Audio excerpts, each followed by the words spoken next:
কবরের পাশ দিয়ে আমি যাই, দেখি কবরের ভিতর জাহান্নামের আগুন।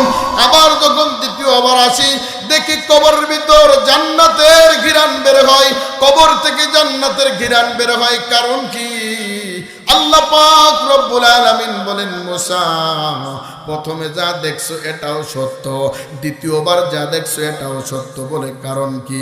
বলে এই যুবকটা এমন কোনো গুনাহ নাই, এমন কোনো পাপ নাই করি নাই, এমন কোনো অন্যায় নাই করি নাই, এই জন্য কবরের ভিতর আযাব। আর দ্বিতীয়বার যা দেখছো কবরে জান্নাতের বাগান, জান্নাতের ঘিরান বের হয়। ওই পুরুষ মানুষ ওই একটা সন্তান রেখে আসছিল, ছোট্ট একটা সন্তান, এখনো কথা বলতে পারতো না। ওই সন্তান যখন কথা বলা শিখলো, ওই জনম দুঃখের মা মক্তবে পাঠাইলো, নুরানি মাদ্রাসায় পাঠাইলো, হেফজখানা মাদ্রাসায় পাঠাইলো। সর্বপ্রথম উস্তাদ ওই ছাত্রকে সবক দেয়, বিসমিল্লাহির রহমানির রহিম বলে। এই বিসমিল্লাহ পড়ার কারণে, বিসমিল্লাহ ওই বাচ্চাকে তেলাওয়াত করার কারণে আমার আল্লাহ ডাক দে বলে, ও ফেরেশতা, এই বান্দার গুনাহ মাফ করে দিয়া।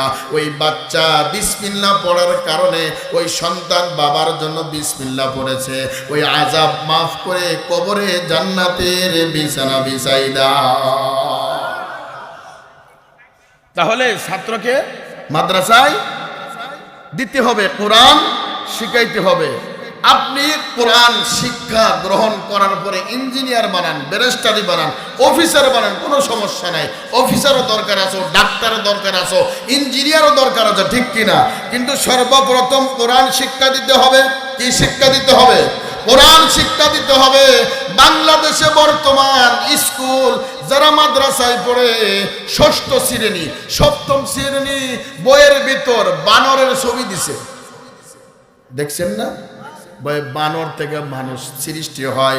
জীবনে ঘুরে ঘুরে দেখছেন বুড়ো বানর আস্তে আস্তে মানুষ হয়েছে। যারা বলে বানর থেকে মানুষ জন্মগ্রহণ করে, বানর থেকে মানুষ উৎপত্তি হয়, আমি মনে করব তারাই বানরের গোষ্ঠী। কথা বলেন ঠিক কিনা? তারাই কিসের গোষ্ঠী? বানরের গোষ্ঠী। এই জন্য কোরআন শিখাইতে হবে, মাদ্রাসায় দিতে হবে। আল্লাহ তাআলার বান্দি হযরত রাবিয়া বসরি রাহমাতুল্লাহ আলাইহি এক নম্বর বলেছিলেন, আমি জান্নাতি না জাহান্নামী। আল্লাহর নবী সাল্লাল্লাহু আলাইহি ওয়াসাল্লামের উম্মত হযরত হাসান বসরি ডাক দিয়ে বললেন, বুনরে আমি কেমনে কব তুমি জান্নাতি না জাহান্নামী? এই প্রশ্নের জবাব আমি দিতে পারবো না। 2 নম্বর প্রশ্ন হলো, বলো আমার কবরে আযাব দিবে না মাফ করে দিবে? বলে এটাও বলতে পারবো না। 3 নম্বর বলো আমার আমলনামা ডান হাতে দিবে না বাম হাতে দিবে? বলে এটাও বলতে পারবো না। হাসান বসরি ডাক দিল, বুনরে এই প্রশ্নের জবাব আমি দিতে পারবো না, এই প্রশ্নের জবাব আমি দিতে পারবো না। রাবিয়া বসরি বললেন, হাসান এই প্রশ্ন তোমার কাছে রেখে দিলাম, যেদিন দিতে পারবা সেদিন তোমাকে আমি বিবাহ করব। হাসান বসরি পাগলের মতন দৌড়ায়। আর রাবিয়া বসরি বলে, কই যাও কই যাও? বললো, রাবিয়া বসরি এই প্রশ্নের জবাব আমার দেওয়ার ক্ষমতা নাই, কারণ এই প্রশ্নের জবাব তলাশ করার জন্য আমি হাসান বসরি মানুষের দ্বারে দ্বারে দ্বারে দ্বারে ঘুরি। আউলিয়ারা কারে উকবা ইখতিয়ার, জাহেলারা কারে দুনিয়া ইখতিয়ার। নাইলে মুমিন সুয়ে মুমিন মিশাওয়াদ, মাইলে কাফের সুয়ে কাফের মিশাওয়াদ। কত সুন্দর করে আল্লাহ ওয়ালাদের ইজ্জত আল্লাহ পাক বাড়ায় আছে। আল্লাহ পাক কুরআনুল কারীমের ভিতর বলেন, আলা ইন্না আউলিয়া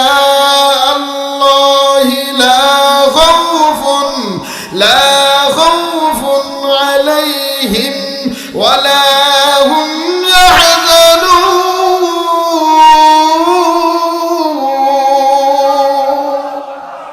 আল্লাহ বলে কি, আল্লাহ ওয়ালাদের কোনো ভয় নাই, আল্লাহর ওলিদের কোনো ভয় নাই, বিগাইরে হিসাব আল্লাহ মাফ করে দিবে। নবীর দরজা বন্ধ কিন্তু অলির দরজা খোলা। অলির দরজা খোলা যাদের ভিতরে দুইটা গুণ আছে তারা আল্লাহর ওলি।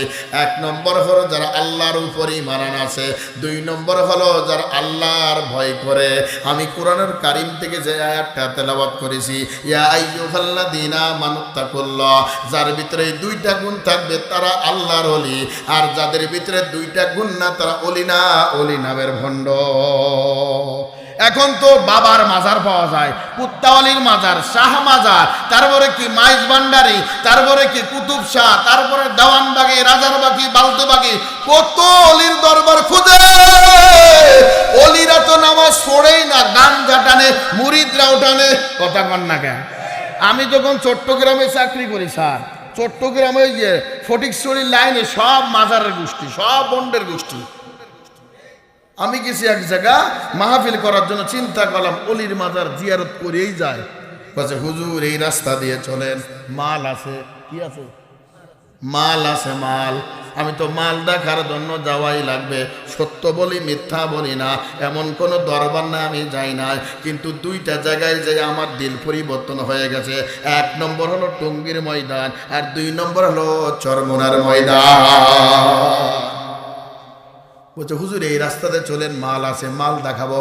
চলেন মাল দেখবো। একটু দেখে কিছু দূর যায় দেখি গায়ে কোনো কাপড় নাই, উলঙ্গ, জট বাঁধে গেছে, জট বাঁধে গেছে। আমার একটা হুজুর এর ভিতরে মাল আছে।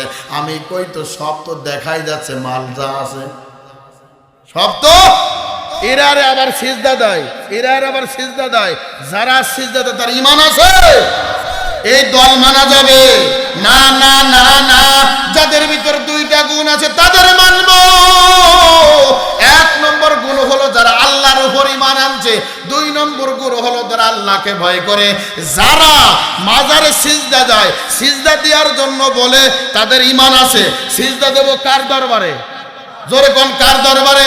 যদি সিজদা দেওয়া ফরজই হতো তাহলে স্ত্রীকে বলতো তোমার স্বামীর পায়ে সিজদা দাও। কারণ আল্লাহর নবী বলেন মৃত্যুর সময় যে স্ত্রী মারা গেল, ওই স্বামী যদি খুশি থাকে স্ত্রী বিনাই যাবে জান্নাতি।